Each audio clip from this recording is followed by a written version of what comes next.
What's up, everyone, and welcome to part 2 Let's Play for Castlevania! Let's jump right back in.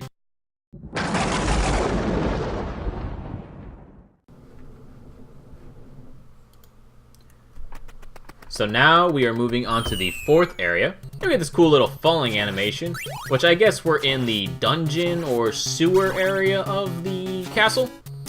This part really reminds me of Vampire Hunter D. I don't know if any of you guys are familiar with that anime, but it was really awesome. This section just, I don't know, just like the background and the scenery, all the skulls and the monsters jumping out, it just really reminds me of scenes from that anime. I suggest you check it out if you haven't. There's actually 2. There's one that came out like a really long time ago, the original Vampire Hunter D, and then they made a sequel to it called Bloodlust, I believe, with a lot prettier animation. But both of them are outstanding movies. You should check them out. So this level, the difficulty got really hard.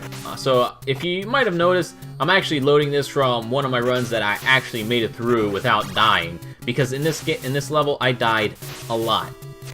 As you see, there's fairly extensive platforming in the beginning, in which you can just get knocked off into the water very easily.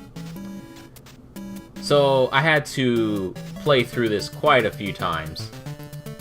And this section is not that hard to get through, but again, we have these annoying enemy types coming down. We have the imps.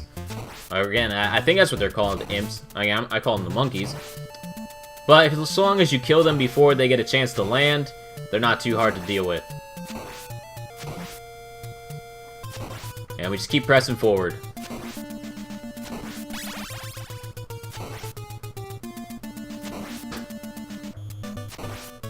It's pretty interesting that they created a new mechanic for them to be delivered via the birds. And as you saw, I just walked past another enemy type, which was the, I don't know what you want to call it, but the dragon head, the long dragon head. They're pretty tough to kill as well, unless you have the stopwatch, which you can freeze them with. Otherwise, you just gotta kind of keep whipping them, as you saw right there. I like how they just kind of dissolve into a bunch of hearts or points. And I just got myself another chicken. Man, I love me some chicken. There's another one. I'm actually getting really close to the boss. This is a rather short level, but it didn't seem that way because it took me a while to actually get through this level. And this boss fight, it can be a bit challenging as well.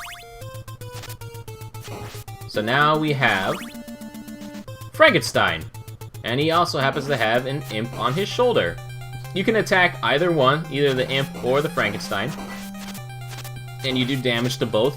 They share a life bar. And again, just kind of keep attacking. You see that imp? He just kind of keeps jumping around, throwing fireballs at you. That's the main thing you really got to watch out for. Just requires you to move and be aware. But it can get kind of annoying because your whip can only hit at like certain angles. So if your whip doesn't line up with a fireball or whatever's coming at you, it's not gonna hit it.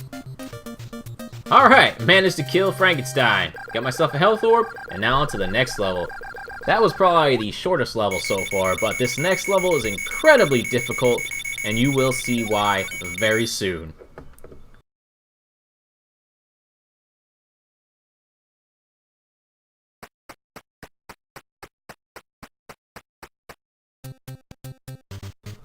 And here we are, the most difficult level in the game. And I am not ashamed to admit that I had to restart a lot just to get through this damn level. It got very frustrating, and it pissed me off quite a bit. Not only is it difficult, it has the most difficult boss. So you have to make it all the way through this level with pretty much without getting hurt, and then you have to fight an incredibly tough boss at the end. But we'll see.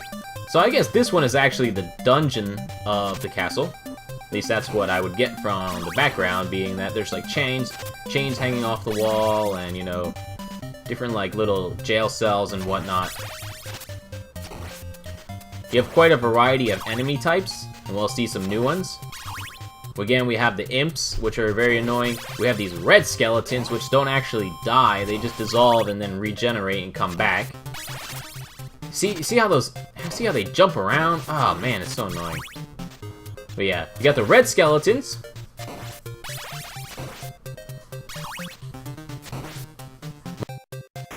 More chicken! Man, that chicken is a lifesaver. You gotta find those chickens wherever you can. Who knew chicken was so good for you? Now we got these knights that throw axes, which are also pretty annoying. This one you kind of glitch out and he just kind of walks off the screen, which is very nice. But now you got this one right here, which is blocking the stairway, which makes him rather annoying. And we get up here, and we just keep whacking. You can kill the axes that he throws at you, but they do take a lot of hits.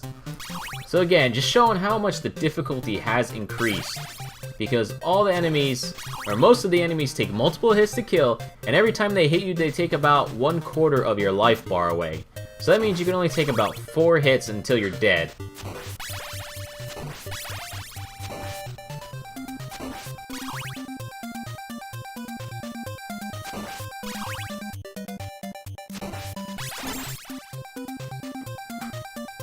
And again, we just keep moving on. And you see they're combining enemy types. Alright, just got a power up from a sub-weapon. Got that Roman numeral 2. So I'm just gonna throw some holy water at that knight. Take him down. Oh, and there you go. That's the holy, or the Roman numeral 3. So my sub-weapon is now powered up 3 times. But it doesn't seem to last very long, or at least until, I think maybe it switches when you get a new sub-weapon, and obviously if you die, you lose it.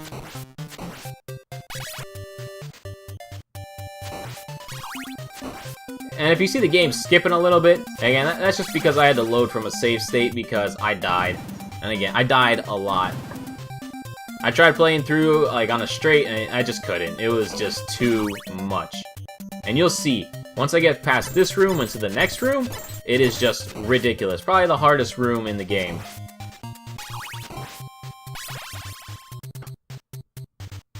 And look, they're even positioning the enemies in a way that makes it difficult for you to progress. So, again, you really gotta take your time, plan out how you're gonna move forward, how you're gonna kill those enemies. Find me some more chicken. And now we're in the most difficult section of this game. At least for me, this was incredibly hard. And the only way I really got through it was because I had the stopwatch. So I just kind of froze everything to get past. Otherwise, the Medusa heads just keep flying at you while you're trying to kill these axe guys. And you're just dodging things left and right. And if they hit you, you take 1/4 damage. And on top of all that, you gotta fight the boss now. So now I'm fighting the 5th boss, I think it is. This is the Grim Reaper, or Death as you want to call him, and he is so freaking hard. I must have died about 60 or 70 times just trying to kill this boss. Of course, I'm not using the right sub-weapon, which would be the Boomerang Cross, which makes it a lot easier because it clears out the sights and it hits the boss. I'm just getting really lucky in being able to dodge these sights and actually get some hits on him. This was just the 1 in a million, like, perfect shot that I got. And even after you kill the boss, the sights still stick around and they can kill you too. Which happened to me before, and it was one of those really rage-inducing moments that it just made me almost want to quit. But I still persevered and I powered on and I actually managed to kill him. So, yay for me. Woohoo! Alright, and now we're gonna move to the next section.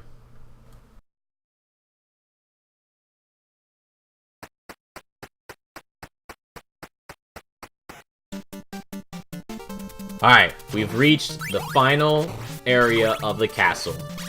This is the final path that leads up to the fight with Count Dracula! And as you can see, we have some new enemy types again. We have the giant bats, which are reminiscent of the boss we fought on the first level, which I'm pretty much just ignoring and trying to run past, because it's just not worth the effort to try and fight them. And this level overall is actually pretty short as well.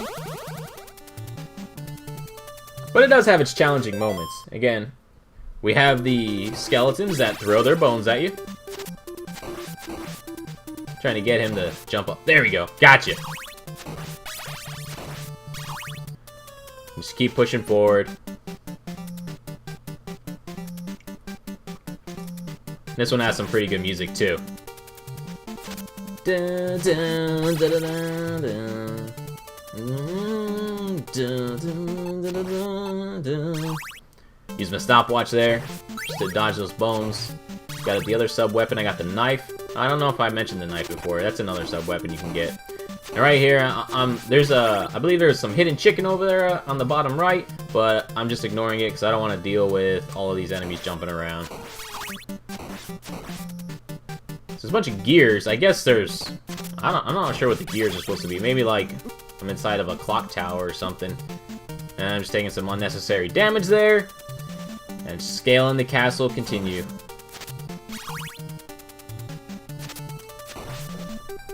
And here we are. The final ascent to Dracula's lair. Got the crescent moon in the background, setting the mood. Giant windows looking out over us as we're in the tower. And again, I think I was right on that one scene in the very beginning. Or not in the very beginning, but in that one level where you see in the background the tower with the other tower coming off of it. So I think that's where we're at. We progressed all the way through the castle to this point. So, Dracula, he kills me there. And we're gonna go back again and try and kill him. But at least now we have full health. This fight is actually not that hard, but it took me a long time to figure out the pattern in order to defeat Dracula. As you'll soon see. So I'm gonna grab this holy water, because you're gonna need that for part of this fight. So the only way you can hurt Dracula is by hitting him in the face. And as you can see, your whip only does 1 damage each time. And he shoots 3 fireballs each time. But the trick is really just to dodge the fireball and whip him at the same time. Just keep doing this over and over until he eventually dies. It's gonna take a while because again, you're only doing 1 damage per hit. But this was the most effective way I could find. I tried a few other things. I tried using the boomerang, the cross boomerang, to try and do something to him. Tried whipping him a couple times, but you know, it's just nothing really worked out besides this. You gotta have patience. Just gotta take your time. And you just gotta whack him in the face. And if you don't get it right, see there, it doesn't even register. You have to hit him like before he disappears. Or there's like a very small time frame in which you can actually hit his head. And you'll notice it's a hit by the little animation that pops up in the sound effect. There, you see that? Alright, 3 more hits. And here we go. The moment you've been waiting for. And... no, missed again. Here we go. Yes! Gotcha. And now, he transforms into the... I guess that's supposed to be a vampire bat? A giant vampire bat? Looks kind of like a gargoyle. But that's what you want the holy water for. You just keep throwing the holy water at him, and it stuns him, to which you can hit him in the head. You can only hit him in the head again. If you hit his body, it doesn't do anything. And if he corners you, you can freeze him with the holy water and walk through him. So again, this part, compared to the last boss, is so much easier. Like I said, it took me quite a few tries, but in hindsight, it's just a lot easier. Freeze him again, walk through, keep whacking. Most epic of battles, Simon versus Count Dracula! Let's get him. Again, just take your time. There's no reason to rush. And here we go. And he's down. And that's that. And they give you a sphere. I'm not really sure why. Because that's the last level, and getting your health back doesn't really do anything. But they give you one anyways. So, and now the credits roll. We get to see Dracula's castle crumbling, because we defeated Dracula.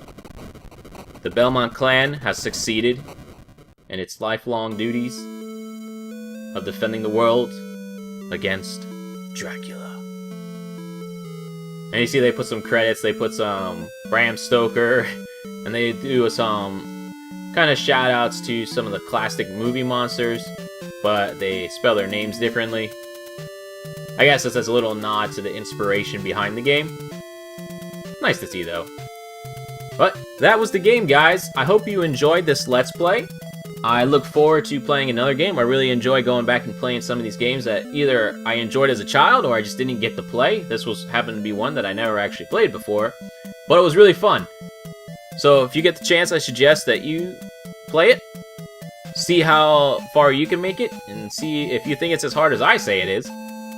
And if you did like this video, please give it a like, leave some comments for what you want to see in the future, and please click that subscribe button. Thanks, guys. I'll see you in my next video. Bye!